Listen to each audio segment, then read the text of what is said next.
de España. Dani Olmo ha recibido la falta después de este artilugio de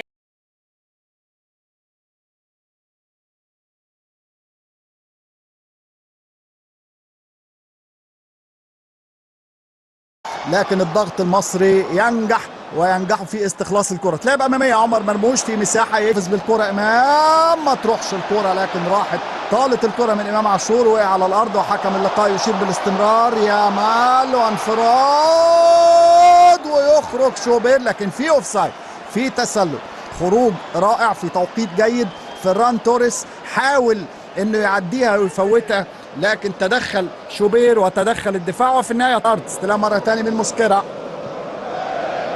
يبدا الهجمه في الجانب الايمن مع يامال بخارج القدم كالعاده داني اولمو، خطيره جدا والكوره، لكن تدخل من مهند لاشين. تخيلوا لو الكوره دي عدت ومرت ولقاها فران توريس بتتهادى امامه زي ما شفت طول منطقه الجزاء.